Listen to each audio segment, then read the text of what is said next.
The Londoner Vogue bosses pile into Helena Christensen Basque role London Evening Standard. Basque separatism erupts at Vogue, Heidi Allen recalls cage dancing days, Corbyn faces momentum mutiny, Buckingham Palace wants French chef. The latest headlines in your inbox. The latest headlines in your inbox. Register with your social account or to log in.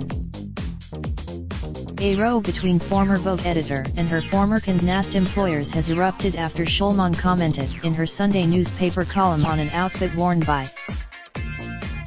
The fallout, which spilled onto social media, has brought to a head simmering animosity between Schulman and Condé Nast. Schulman's column covers the fashion world and is deliberately provocative.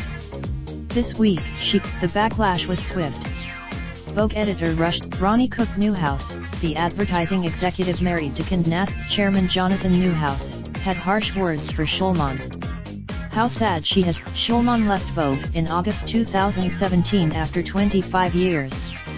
Vogue insiders say, after her departure as editor, Jonathan Newhouse and Enan Poole oversaw a comprehensive overhaul at Vogue, removing many employees close to Schulman, including fashion director Lucinda Chambers.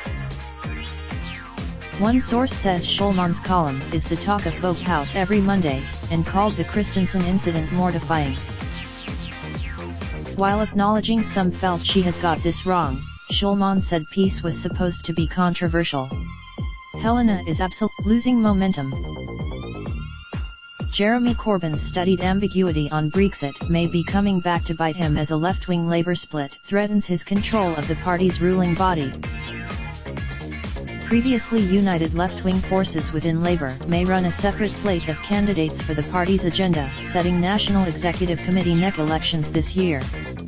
Momentum and the I have danced in a cage in MAGA love, announced Change UK's Heidi Allen in a Facebook Live discussion for more united. Not to be outdone, Buckingham Palace is looking for a sous chef. The full-time role, Olivia takes break from royal duties to attend Eve appeal. Bonhams on New Bond Street was the venue for last night's Eve appeal, which funds research into gynecological cancer. Resisting the endless flow of champagne on offer was Oscar winner Olivia Colman, who stuck to water while she caught up with comedian Joe Brand.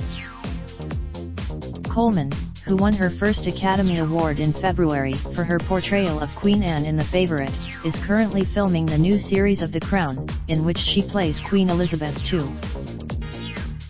She revealed at the time she thought her win was hilarious, before adding any little girl who's practicing their speech on the telly you never know.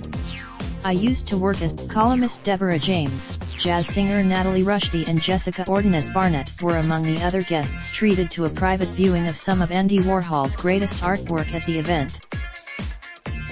Doctor Who star Gemma Redgrave, of the acting dynasty, was also in attendance. An ominous moment for Labour fans of a second referendum. When Keir Starmer, Lloyd Russell Moyle MP confirms Amanda Bishop, a Labour member and local elections candidate, has been suspended from the party for making the bizarre call for a march on a Hove synagogue to protest against accusations of anti-Semitism in the party. Russell Moyle, quote of the day. How the aspiring Leith cut her teeth. Prue Leith may be a household name as a chef, author, and TV star, but success was hard-won. As a student at the Cordon Bleu School, she was hired to cook at dinner parties. Her first effort involved her and a fellow student, both in their early 20s, traveling up to a smart Highgate address. I was so nervous. We had 2 days and evening to prepare, the next evening to cook it. We were paid £2. Theresa May joined colleagues at the Goring Hotel last night. The Londoner wonders, are you sure you want to submit this vote? Are you sure you want to mark this comment as inappropriate? Are you sure you want to delete this comment? Raindrop, drop top smoking, no cooking the hot pot. Fucking on your bitch, yeah, that. Looking up, open the park pot.